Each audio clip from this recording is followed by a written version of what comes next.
Bonsoir à tous, je me présente, Marie-Laure, coordinatrice du Limoges Institut du Sein. Et ce soir, j'ai le plaisir d'accueillir le docteur Martinet Fabre et Madame Cassizara, qui travaillent à la Polyclinique de Limoges. Nous en profitons pour remercier la Polyclinique et leur soutien et leur organisation de cette table ronde à l'occasion d'Octobre Rose sur le thème « Cancer et douleur, une association obligatoire ». Un temps d'échange sera possible après la présentation, donc n'hésitez pas à nous envoyer des messages via le chat. Je laisse donc la parole au docteur Martinet Fabre et à Madame Zara. À vous, mesdames. Bonsoir à tous. Merci Marie-Laure et merci à la clinique pour cette belle table ronde de ce soir. Nous avons préparé un sujet sur douleur et cancer et nous espérons que vous aurez plein de questions à l'issue de ce topo. Si tout est bon, on peut commencer dans ce cas-là le diaporama. Alors, douleur et cancer, est-ce que c'est au final une association obligatoire ?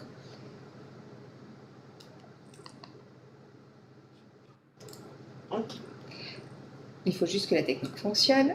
Douleur et cancer, est-ce que c'est une association obligatoire ? Eh bien non, pas forcément.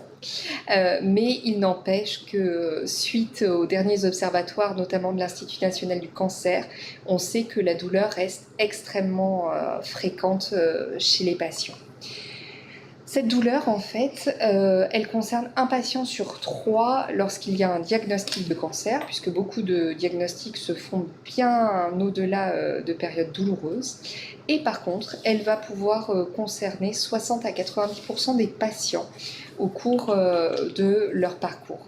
Cette douleur, elle peut être liée au cancer, mais elle peut aussi être liée au traitement du cancer, que ce soit les traitements par chirurgie, par chimiothérapie, ou encore par radiothérapie.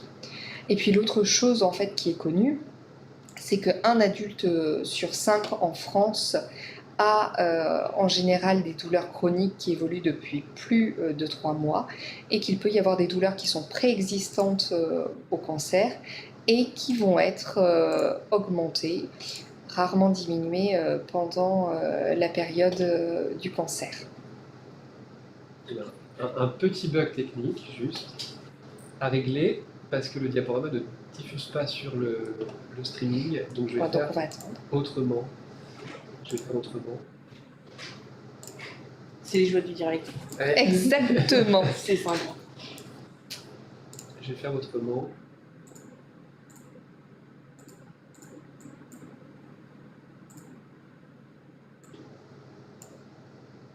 Okay. On a pour tous ceux qui nous suivent, on a notre responsable technique Baptiste avec nous. Qui est en train de gérer ça d'une main de maître. Ouais. On va le faire comme ça, ce sera plus simple. Et donc on peut reprendre le diaporama. Et on peut reprendre... Pour que tout le monde puisse voir à ce moment-là les diapos. Oui, ce sera mieux. Très bien. Voilà. Et là, ça devrait être bon. Parfait. Donc, comme le son marchait, nos auditeurs ont pu effectivement entendre et maintenant voir la diapositive dont je parlais. L'enquête VICAN5 est très intéressante pour ceux qui ont envie de regarder sur le site de la Ligue et sur le site de l'Institut national du cancer. Elle reprend en fait tout ce qui peut se passer dans la vie d'un patient 5 ans après sa guérison du cancer. Au niveau des douleurs, pareil, l'Institut national du cancer a répertorié pour les principaux cancers la prévalence, donc la proportion de douleurs que pouvaient avoir les patients. Et effectivement, on voit qu'il n'y a aucun cancer qui est épargné par la douleur et que, à minima, un patient sur 2 va avoir des douleurs et notamment des douleurs chroniques neuropathiques. Nous allons revenir de façon importante là-dessus, car la douleur chronique neuropathique, en général, on ne sait pas ce que c'est et par contre, ça peut vraiment vous pourrir la vie. Si on fait un petit focus au niveau du cancer du sein, 70% des patients vont avoir des douleurs chroniques et dans le cas d'un patient sur 3, ce sont des douleurs neuropathiques qui peuvent effectivement être traitées. Notre Institut national du cancer a travaillé avec la Direction générale de l'organisation des soins pour expliquer que dans le cadre du cancer, les patients devaient pouvoir avoir accès à ce qu'on appelle un panier de soins de support et que la prise en charge de la douleur devait être extrêmement importante, avec notamment dans le panier l'accès quand il y a besoin à l'analgésie intrathecale. Je ne développerai pas plus le sujet ce soir, mais s'il y a des questions dessus, j'y répondrai avec plaisir. Et bien sûr, l'hypnoanalgésie, donc l'hypnose dans le cadre de la douleur. La prise en charge diététique, la prise en charge sociale, professionnelle et psychologique font partie bien sûr des 4 soins socles. Et dans les soins de support complémentaires, on va avoir tout ce qui peut avoir des répercussions sur votre quotidien, que ce soit au niveau de l'hygiène de vie, au niveau de la sexualité, au niveau de l'impact que cela a sur votre famille, sur vos aidants, sur vos proches, la préservation de la fertilité car cela est extrêmement important aussi, et bien sûr l'activité physique sur laquelle nous reviendrons. Une petite diapositive pour reprendre les différents types de douleurs, parce que souvent, moi en consultation, on me dit moi j'ai mal, et quand je dis et ça fait quoi, on me dit ça fait mal. Et je dis souvent la douleur c'est comme le chocolat, il y en a plusieurs sortes de différentes façons, et aimer le chocolat noir c'est pas pareil que d'aimer le chocolat au lait avec des noisettes.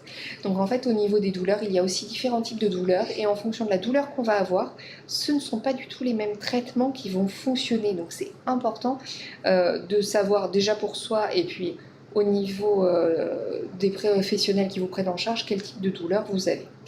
La douleur qu'on appelle nociceptive, c'est par exemple la douleur que vous faites quand vous vous cognez la cuisse dans le coin de la table.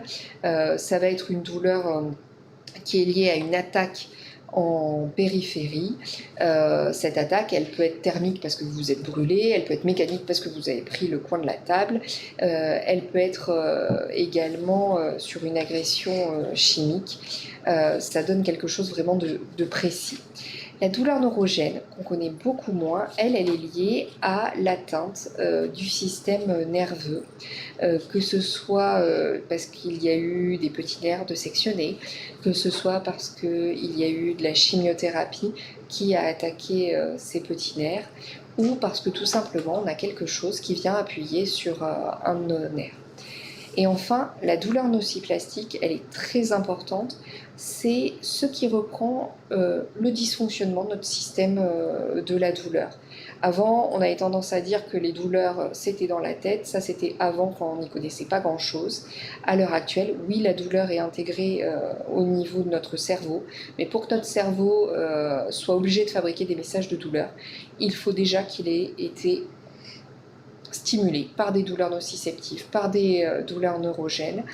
Et effectivement, si le message de douleur il dure extrêmement longtemps, on va avoir notre cerveau qui va fonctionner différemment et qui va nous rendre plus sensibles à la douleur. Les douleurs neuropathiques post-chirurgicales, elles concernent énormément de patients. Il y avait eu une enquête en 2007, c'est le dernier grand recueil qui a été fait sur les douleurs neuropathiques, et ce sont une équipe française qui s'y sont attaqués, Jean Bruxelles et Didier Boissira.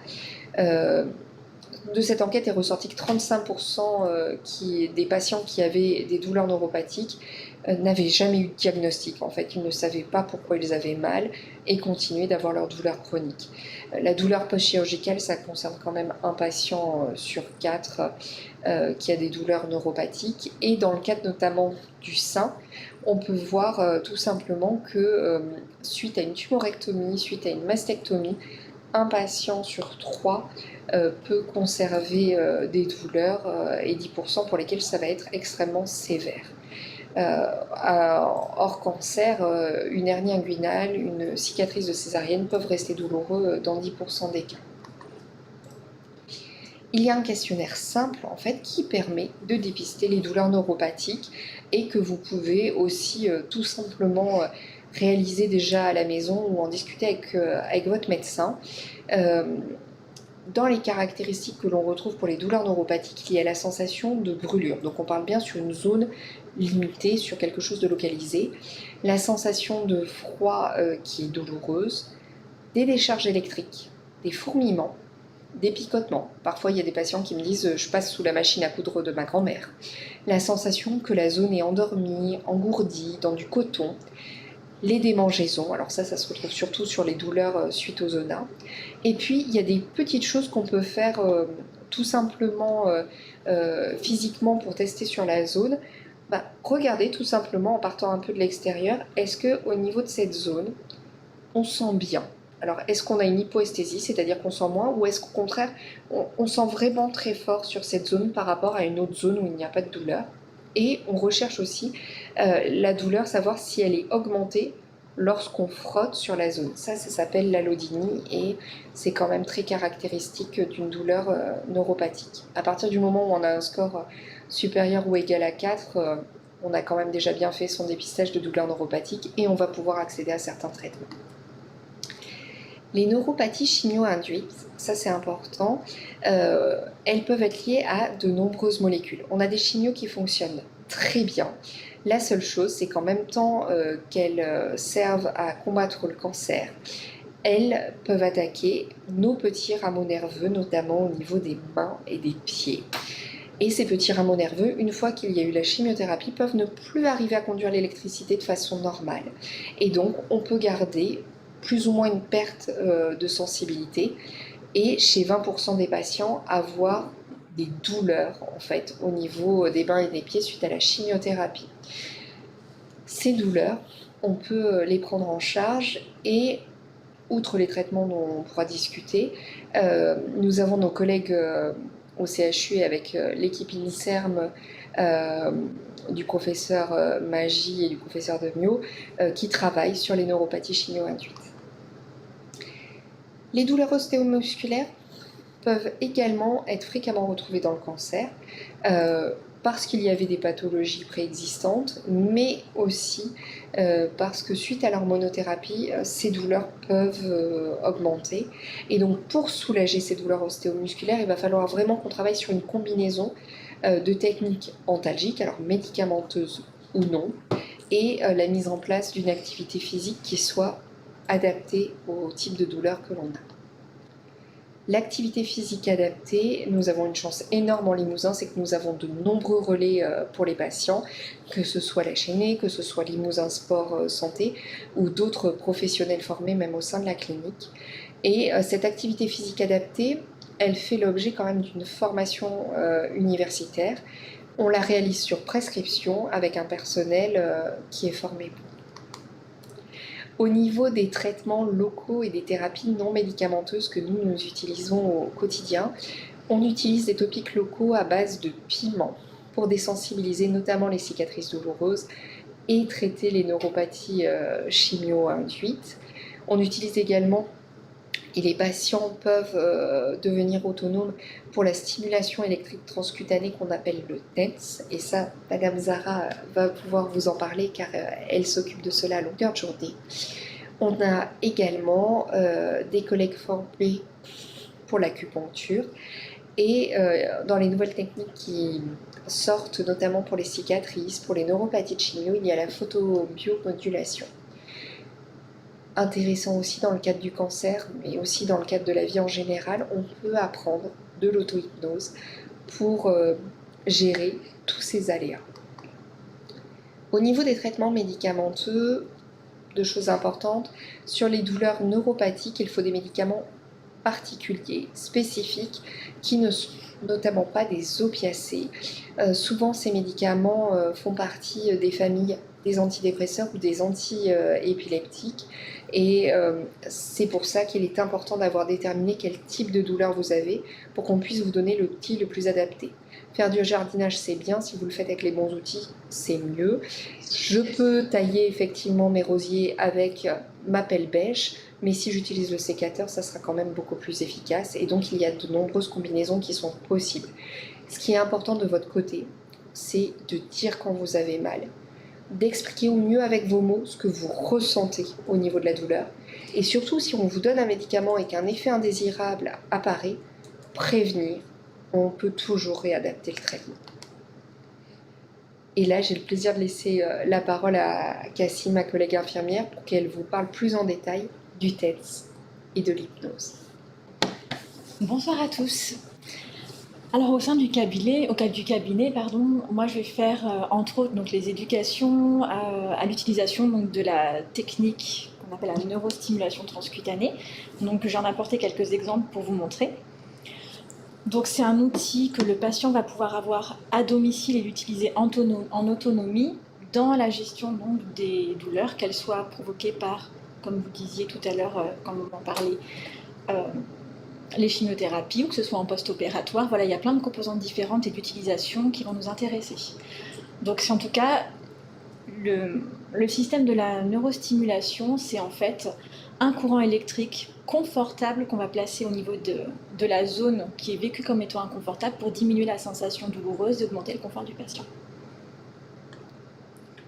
Alors on a deux types principaux d'utilisation de l'appareil. Première technique, donc c'est la théorie du portillon.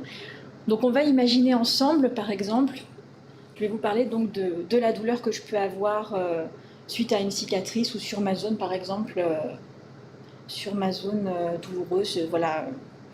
Je pense par exemple à une épaule. Je vais placer donc mon appareil au niveau de mon épaule.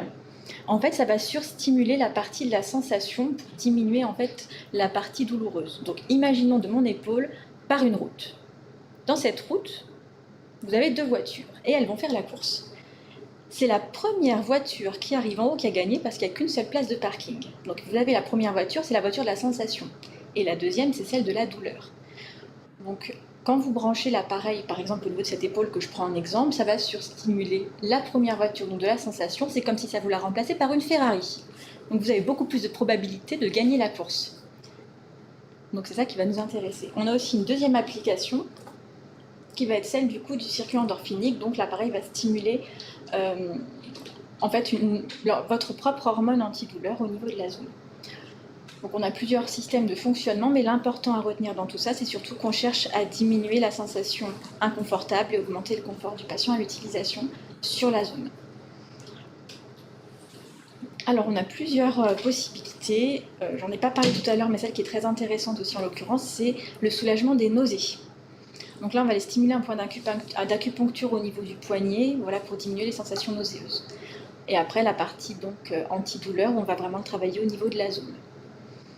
Alors il faut bien sûr quelqu'un qui soit motivé par l'utilisation de l'appareil, parce qu'il faut se dire que c'est quelque chose qu'il va avoir en autonomie chez lui, donc il faut avoir compris comment ça s'utilise, comment ça fonctionne, pour pouvoir l'utiliser voilà, quand on en a surtout besoin, puisque nous on n'est pas forcément toujours là auprès du patient en fait, chez lui, donc c'est important qu'il puisse avoir les bons outils après à utiliser chez lui. Finalement, les contre-indications, moi je remarque quand même qu'on a... On en a peu, en fait, parce que sur la principale contre-indication, c'est les patients porteurs de pacemaker ou défibrillateurs. Donc la plupart du temps, en fait, donc, sauf l'utilisation au niveau de l'avant du cou et de la partie thoracique, sinon on a quand même beaucoup de possibilités. On a même le droit de le mettre au niveau de la tête. Je vais vous montrer quand même rapidement à quoi ça ressemble. J'en parle. Donc imaginons j'ai mal au niveau de mon bras. Je vais placer donc des électrodes de part et d'autre de la zone que je vais vouloir soulager. Je vais allumer mon appareil. Je vais aller régler un programme. C'est comme quand on choisit les chaînes à la télé. On choisit la bonne chaîne qui va nous permettre de choisir le film qui est plus adapté et qui nous fait plaisir en tout cas aujourd'hui. Et après, je vais régler au niveau du volume. Comme on réglerait le volume du son à la télé, moi je vais régler le volume de la sensation pour provoquer l'antalgie sur la zone. Donc on a des systèmes filaires qui existent. On va aussi avoir la possibilité maintenant d'utiliser des systèmes qui sont un petit peu plus pratiques au quotidien, qui vont être dissociés du boîtier de commande en fait, donc qui vous permettent, si par exemple il y a une reprise de travail, même à temps partiel et que vous souhaitez quand même vous soulager, même en étant au travail, vous allez pouvoir l'utiliser de manière beaucoup plus, je ne vais pas vous montrer sur moi, je ne vais pas me déshabiller, mais de manière beaucoup plus invisible. Donc voilà, donc sur vous après il peut y avoir qu'un système. C'est un modèle sans fil. Qu'on va mettre par exemple que sur la zone, par exemple sous les vêtements, et là si je travaille, on peut par exemple ne rien voir de l'extérieur, donc ce qui est assez intéressant, pour avoir un maximum de liberté de mouvement. Alors, je sais plus où on en est. Ah, merci pour la diapo. Alors, deuxième partie d'explication, donc je vais aborder l'hypnose. Parce que du coup, au sein du cabinet, je fais aussi des consultations d'hypnose. Donc l'hypnose, il y a plusieurs possibilités aussi d'indication. D'abord, pour que vous compreniez un petit peu ce que c'est, parce qu'on en entend beaucoup parler de l'hypnose, mais ça reste quelque chose qui est des fois un petit peu flou. Donc l'hypnose, c'est surtout quelque chose qui nous permet en fait de connecter des zones cérébrales de manière plus efficace que lors de votre état de conscience ordinaire. Donc en fait, c'est un système d'augmentation du potentiel. Un état d'hypnose, donc ce qui va nous intéresser dans le cadre donc, de cette table ronde, c'est qu'on va surtout chercher, entre autres, à diminuer une sensation douloureuse ou à diminuer un inconfort ou une souffrance. En tout cas, on cherche à augmenter le confort du patient à l'aide de cet outil. Un outil qu'il pourra surtout utiliser en toute autonomie, parce que l'idée, c'est de faire un apprentissage de l'auto-hypnose pour que le patient puisse, comme il utiliserait son TENS pour soulager son épaule, va pouvoir utiliser en fait son hypnose chez lui quand il en a besoin. Soit sur un moment d'augmentation douloureuse pour moduler le volume et diminuer la sensation inconfortable, ou inversement sur d'autres possibilités, comme par exemple, je pensais par exemple s'endormir, ou je pensais par exemple à une situation qui peut être vécue comme étant stressante et on cherche à remettre du confort, par exemple un examen. D'accord. Alors, en hypnose, en fait, on va augmenter notre concentration. Donc, souvent, on a pu apparenter ça à un état de sommeil quand on n'en avait pas trop parlé avant, parce qu'on avait l'impression que les gens ils dormaient pendant un état d'hypnose. En fait, on s'est rendu compte, grâce à des techniques d'imagerie fonctionnelle, qu'en fait, le cerveau va être beaucoup plus actif en état d'hypnose que même en état de sommeil ou en état de conscience ordinaire, comme on est toutes les deux. Donc, il y a bien un état qui va être différent dans celui de l'hypnose. On va augmenter nos possibilités. Le mécanisme qui va nous permettre donc de rentrer dans l'état d'hypnose, c'est un mécanisme de dissociation. Donc rassurez-vous, votre bras reste au niveau de votre bras. La dissociation, je vais vous en parler avec un exemple. On a tous expérimenté l'hypnose à n'importe quel moment de la semaine. Exemple typique, quand vous prenez votre voiture pour conduire. Je conduis, une route que je connais bien, puis à un moment j'arrive quelque part et je me dis, c'est bizarre, je suis déjà arrivée là, c'est surprenant. Comme si le temps passé sur la route, vous étiez un peu là et un peu ailleurs en même temps. Parce que concrètement, s'il avait fallu freiner, vous auriez freiné, vous passiez les vitesses, vous vous arrêtiez, donc vous étiez tout à fait conscient de votre conduite. Et en même temps, vous étiez quelque part très concentré sur autre chose. Donc en fait, à l'intérieur de vous, vous avez vous-même provoqué une dissociation, et c'est ça qui a permis l'arrivée de l'état d'hypnose. Nous, on va l'utiliser du coup sur la partie thérapeutique, dans l'objectif qui va être déterminé par le patient et par le thérapeute en séance. Donc, quand je vous parle donc de cette sensation comme si la route était passée plus vite ou moins vite, c'est parce qu'un des principes de fonctionnement de l'hypnose, c'est de moduler en fait la durée, par exemple. Ça peut être très intéressant lors des soins, par exemple. Et pour vous mettre en état d'hypnose avant un soin que vous considérez vous comme étant inconfortable et qui va vous permettre finalement de le faire passer plus vite. Ou à l'inverse, entre deux moments de soins, d'augmenter la durée de récupération et de ressources pour vivre encore plus confortablement le soin suivant.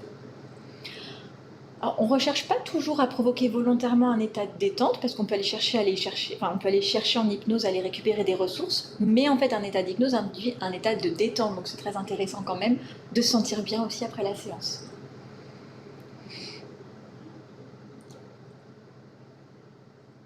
Alors, comme je vous disais, on va pouvoir augmenter notre potentiel. C'est un petit peu comme si on arrivait à accéder à une boîte à outils ou que vous arriviez à augmenter la taille de votre sac à main pour y mettre encore plus de choses. C'est intéressant. Donc en hypnose, vous accédez en fait à un potentiel supplémentaire que vous allez apprendre à utiliser donc en thérapie et en autonomie. Donc cultiver ces ressources intérieures parce qu'en fait, vous avez déjà plein de possibilités à l'intérieur. Donc c'est comme si vous aviez un accès privilégié à des zones, en tout cas. Je vais prendre l'exemple de votre bibliothèque. On a tous chez soi une belle bibliothèque avec plein de livres. On n'est pas en train de relire quotidiennement l'ensemble de nos livres. Pourtant, on sait très bien qu'il y a des fois des livres qui nous plaisent beaucoup, qui sont rangés à certains endroits. Et en hypnose, on va aller les chercher. Ancrer ses racines. Parce que des fois, ce qui peut aussi être vécu comme inconfortable, c'est le fait de se sentir submergé par des sensations douloureuses, submergé par un envahissement en fait, qu'on n'arrive pas à gérer. En hypnose, on va surtout apprendre à reprendre cap, reprendre pied, pour pouvoir reprendre contrôle de tout ce qui se passe. Et créer des ponts vers d'autres possibilités. Et donc c'est ça l'idée, c'est qu'on a des chemins qui existent déjà, mais on va prendre des raccourcis pour aller à un endroit que l'on a déterminé en séance. Et donc multiples indications, donc que ce soit la gestion de la douleur, amélioration du sommeil, que ce soit voilà, se sentir plus serein.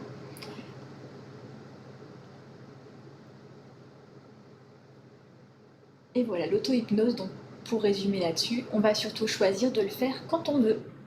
Donc quand on en ressent le besoin chez soi, si on a travaillé avant en thérapie en fait l'hypnose avec son thérapeute, on va pouvoir se l'approprier pour l'utiliser quand ça nous semble nécessaire à nous. Et pour nous permettre d'améliorer donc une sensation d'inconfort vers plus de sérénité et de confort. La table ronde, en tout cas pour la présentation, touche à sa fin. On va pouvoir bientôt passer aux questions. Si je reprends au niveau des points importants, c'est vraiment parler de vos douleurs à votre médecin. Certains de vos soignants vont vous poser la question est-ce que vous avez mal, mais certains des fois n'y penseront pas ou par manque de temps. Vraiment, parlez-en, c'est le plus important, c'est déjà un premier pas pour la prise en charge et surtout de retenir qu'il y a des équipes professionnelles qui existent. Nous avons des relais dans chaque département, donc de base sur les douleurs du cancer, vous pouvez tout à fait avoir une prise en charge adaptée. Eh bien, merci mesdames pour cette belle présentation, et bien imagée en plus, qui nous permet de comprendre quelque chose qui est assez malgré tout complexe et difficile, ou qu'on aborde peu peut-être, ou pas assez. Et j'espère en tout cas qu'on va l'aborder de plus en plus. Ça me semble important. Et merci pour ces informations avec ces différents types de douleurs. Je retiens quand même que beaucoup de patients ont des douleurs mais n'en parlent pas forcément. Et il faut en parler, il faut le dire, quel que soit le type de douleur, parce qu'il y a des solutions et c'est quand même dommage de souffrir alors qu'à l'heure actuelle, vous travaillez sur plein de possibilités. Et aussi au niveau du cerveau et de sa détente, et qui est importante aussi dans le cadre de la gestion de la douleur. Donc merci pour tout ça. Et je retiens aussi les soulagements des nausées qui peuvent se faire en plus. Merci à toutes les deux. Alors effectivement, on a eu quelques questions en amont par message. Une première question, c'est comment un patient peut-il être orienté vers vous en algologie pour une prise en charge? Comment ça se passe? Alors, pour les orientations dans le cadre du cancer, c'est très simple. Il suffit que l'on reçoive un courrier, alors un adressage médical, que ce soit d'un spécialiste du parcours du cancer, soit du médecin traitant, tout simplement du patient. Moi, à l'heure actuelle, je peux vous donner un exemple tout simple. J'ai un de mes collègues chirurgiens qui a revu un patient qu'il avait opéré dans le cadre de son cancer et qui m'a dit « Pourrais-tu le voir, il a des neuropathies suite à sa chimiothérapie ». On est bien d'accord que c'est pas mon collègue chirurgien qui a géré la chimio, il n'empêche qu'il y a pensé et qui s'est dit j'envoie le patient pour qu'il soit soulagé. D'accord, oui, quel que soit le parcours. Quel que soit le parcours, en fait, on peut avoir un adressage. On a un adressage vers vous et qui permet effectivement aux patients d'être soulagés sur cette partie. Justement, une autre question, comment se passe le parcours en algologie? Comment ça se passe? Alors, le parcours en algologie, il est relativement simple. Suite à l'adressage chez nous, on reçoit le patient en consultation pour faire un bilan, pour évaluer ce dont il a besoin, où est-ce qu'il en est de son parcours. Et en fonction, on va proposer plusieurs types de prises en charge et on évaluera ces prises en charge pour savoir si elles sont adaptées aux patients. Donc, effectivement, on va être amené pendant quelques mois à se revoir quand même régulièrement en fonction des soins qui ont besoin d'être mis en place et d'être pratiqués.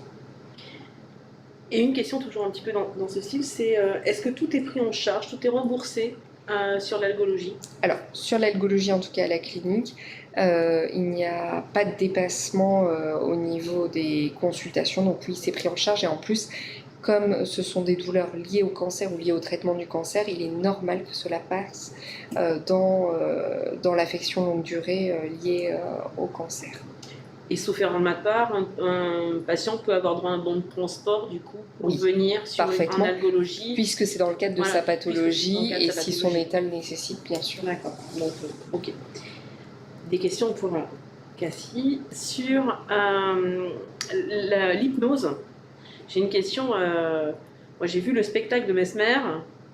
Est-ce que c'est la même chose en fait? Parce que là, on s'interroge, on voit plein de choses à la télé, mais c'est quoi l'hypnose vraiment plus thérapeutique? Quel est le bienfait?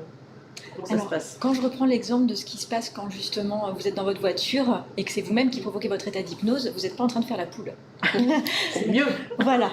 Donc en fait, c'est un état naturel qu'on fait tous. Par contre, il peut y avoir des fois des effets qui sont impressionnants. C'est pour ça que ces effets-là sont utilisés dans le monde du spectacle. Mais c'est surtout pas le même intérêt. C'est-à-dire, nous, on va voir en consultation l'intérêt thérapeutique derrière l'objectif thérapeutique, surtout de confort et d'amélioration, voilà, du mieux-être de ce patient. Donc on ne va pas chercher en fait à le mettre en scène. C'est pas un spectacle, c'est à l'inverse quelque chose qui a pour but de le soulager et donc qui va vers son objectif à lui. D'accord. Je dirais, Mesmer, c'est un chauffeur de taxi où vous avez choisi de monter et il va vous emmener à l'endroit où lui, il a choisi d'aller, alors que Cassie, c'est une monitrice auto-école. Le but, c'est de vous rendre autonome. Merci de nous faire comprendre ces choses difficiles par des belles images. Justement, est-ce qu'une séance d'hypnose, est-ce que vous pouvez nous donner un exemple d'une séance d'hypnose facilement? Ah oui, tout à fait. Alors, je peux vous prendre l'exemple que j'ai travaillé il y a quelque temps avec une patiente. Donc elle était... elle se sentait douloureuse. Donc du coup, on a voulu travailler un exercice pour la gestion de la douleur qu'elle pourrait utiliser justement après chez elle quand elle en ressentait le besoin. Donc elle avait une douleur qui était localisée en fait au niveau thoracique et qu'elle vivait aussi comme étant angoissante par rapport à sa localisation. Donc déjà en état d'hypnose, elle a souhaité en fait déplacer la douleur à un endroit qui soit pour elle plus facile en fait, qui soit plus facile à gérer. Donc elle l'a déplacée dans son coude. okay. En état d'hypnose, du coup, je vais proposer aussi de matérialiser cette douleur parce que ce qui peut être vécu en tout cas comme étant angoissant, c'est quand on se sent submergé par la douleur, qu'elle nous envahit, qu'on n'a pas de prise dessus. Donc on va remettre en fait de l'action. Le patient en tout cas va reprendre les rênes. Parce que quand on reprend les rênes, l'idée, c'est qu'on peut avoir aussi un meilleur vécu de tout ça. Donc elle, en reprenant les rênes, en fait, elle a matérialisé cette douleur. Donc la douleur, pour elle, elle l'a apparentée, c'est ça comme ça qu'elle le ressentait, en tout cas en état d'hypnose, à des araignées. Donc en fait, elle sentait des araignées grouillantes, c'est comme ça qu'elle l'avait matérialisé. Et je lui ai proposé de choisir un endroit dans son corps qui était par contre complètement confortable. Donc elle avait choisi sa cheville, je me souviens. Et sa cheville, elle l'a associée à un écureuil, puisqu'elle aimait bien les écureuils. Et donc en état d'hypnose, elle envoyait son écureuil manger ces araignées dans son coude. Donc ça diminuait la quantité d'araignées, ça lui donnait aussi une sensation beaucoup plus agréable. Et l'idée, c'est qu'à la fin de la séance, elle avait repris le contrôle en fait de son corps et elle avait pour elle un meilleur souvenir, enfin pas un meilleur souvenir dans le sens où c'était pas un souvenir, c'est ce qu'elle avait ressenti, mais elle pouvait après passer à autre chose après la séance, ça avait fait redescendre la tension interne. Elle avait diminué le volume. Et là, sur une patiente comme ça, elle a besoin de plusieurs séances pour vraiment se sentir soulagée ou comment ça se passe justement? Alors, on fait d'abord une première séance où on va faire un état des lieux. Parce qu'on a tous des histoires différentes et on ne va pas tous avoir le même vécu d'un événement. Donc, c'est important de partir de ce que la personne, elle et comment elle a vécu les choses. Donc, déjà, il faut qu'on fasse le point ensemble. Parce que c'est important qu'on se connaisse, puis qu'on voit aussi qui je suis, parce que c'est important qu'on se fasse mutuellement confiance. Oui, d'être rassuré, c'est important dans cette démarche. Avec, Donc déjà, on commence à une séance en fait relationnelle, on va apprendre à se connaître, c'est-à-dire qu'on ne va pas toucher d'abord à l'hypnose, il faut déjà qu'on parle de ce que c'est l'hypnose, ce qu'on peut en faire pour cette personne-là. Et seulement après, donc dans le cadre de ce qu'on aura décidé ensemble lors de la première consultation. Après, en effet, on peut faire des séances d'hypnose qui vont être spécialisées par rapport aux indications posées ensemble. En général, il faut compter... en général, vraiment si c'est que par rapport à de la gestion de la douleur, on peut compter 2-3 séances pour déjà avoir des bons outils dans son sac. D'accord. Et justement, est-ce que l'hypnose est prise en charge? Est-ce qu'il y a une prise en charge ou est-ce que... Alors, l'hypnose n'est pas remboursée à l'heure actuelle. Par contre, il y a des mutuelles qui peuvent pratiquer des remboursements, soit total ou partiel. Donc ça dépend de la mutuelle de chacun. D'accord. Merci. Moi, j'ai une question un peu particulière qu'on m'a posée, c'est quoi l'algologie? Moi, je pensais que c'était un problème d'alcool. Alors ça, c'est pas la première fois que je l'entends. Ou qu'est-ce que c'est l'algologie? Ça, c'est très fréquent. L'algologie, en fait, c'est la science des algues, mais comme on partage bien, c'est aussi la médecine de la douleur. Et souvent, oui, il y a des patients, ils entendent alcoologie et pas algologie. Algo, c'est la racine grecque où vous avez le mot douleur, c'est pour ça qu'on a des antalgiques, notamment. Donc, et autre chose que j'ai entendu typiquement ce matin, mais on m'envoie chez vous, mais j'ai pas mal. C'était une dame qui avait des nausées et des neuropathies suite à sa chimiothérapie, mais sans qu'elle soit douloureuse. Et en fait, elle a compris après qu'on avait des choses à mettre en place ensemble, même si ce n'était pas des douleurs à proprement parler. D'accord. Et quels sont les bienfaits du coup une question, quels sont les bienfaits de l'algologie? Moi, je dirais la première chose en fait avec lesquelles les patients repartent et avec lequel on souhaite, mes collègues et moi, qu'ils repartent, c'est surtout avec des réponses et avec une compréhension de ce qui se passe dans leur corps. Il n'y a rien de pire pour un être humain que de se dire j'ai une sensation et je ne comprends absolument pas pourquoi elle est là. Et si on ne comprend pas pourquoi elle est là, si on ne comprend pas le mécanisme, on a beaucoup de mal à mettre en place des choses pour le résoudre. Donc une grosse partie de la consultation, elle repose sur l'interrogatoire du patient, mais aussi sur les explications qui vont être données après avoir examiné bien sûr les gens. D'accord, merci. J'ai une autre question aussi d'une patiente qui a fini son parcours depuis longtemps et elle me dit je ne comprends pas pourquoi personne ne m'en a parlé pendant mon parcours. Alors, les choses se développent, c'est pour ça qu'il y a des tables rondes comme ce soir exactement. C'est quelque chose qui revient très souvent, qu'on entend j'ai parlé à mes infirmières de l'algologie, elles ne savaient pas ce que c'était. La médecine de la douleur est récente et en même temps pas tant que cela, puisque on a des collègues qui ont été formés dans les années 90 déjà au niveau de la douleur. La seule chose, c'est que ça restait très peu connu du grand public, tout simplement. On ne sait pas trop, c'est un peu obscur comment on peut accéder aux prises en charge de la douleur. Je pense que ça se démocratise à l'heure actuelle. Surtout, ce qu'il faut retenir, c'est que c'est pas parce que les douleurs évoluent depuis très longtemps qu'on ne pourra pas du tout les prendre en charge. Effectivement, plus c'est pris tôt, mieux c'est, mais on peut encore prendre en charge des choses beaucoup plus tard, malgré les années qui sont passées en fait. Et pour rebondir sur ce que tu dis, j'ai eu encore des patients ce matin qui m'ont dit mais pour moi je ne pensais pas pouvoir accéder à des consultations d'algologie parce que pour moi les consultations de douleur c'était pour les gens quelque chose de très très grave, des choses très très graves, alors qu'en fait juste si on a des douleurs, en fait l'important c'est qu'on puisse travailler dessus et avec et trouver des solutions ensemble. Oui, voilà. Quel que soit le type de douleur, c'est pas complètement. C'est important effectivement, au moins d'en parler, effectivement, comme on parlait tout à l'heure, peut-être faire une évaluation et que vous puissiez au moins les et effectivement, là, alors c'est typiquement dans la soirée Octobre Rose, j'ai une patiente qui a des douleurs sur sa cicatrice suite à une chirurgie au niveau du sein, que j'ai vue pour complètement autre chose et qui m'a dit, je lui ai demandé en systématique est-ce qu'elle gardait des douleurs sur sa cicatrice, elle me dit oui, mais on m'a dit que c'était normal. Et donc quand je lui ai dit ce n'est pas... Alors, vu que vous avez une chirurgie, oui, il peut y en avoir, mais vous pouvez ne plus les avoir. Et bien là, effectivement, il y a des choses, il y a des étincelles qui s'allument dans le regard. Super.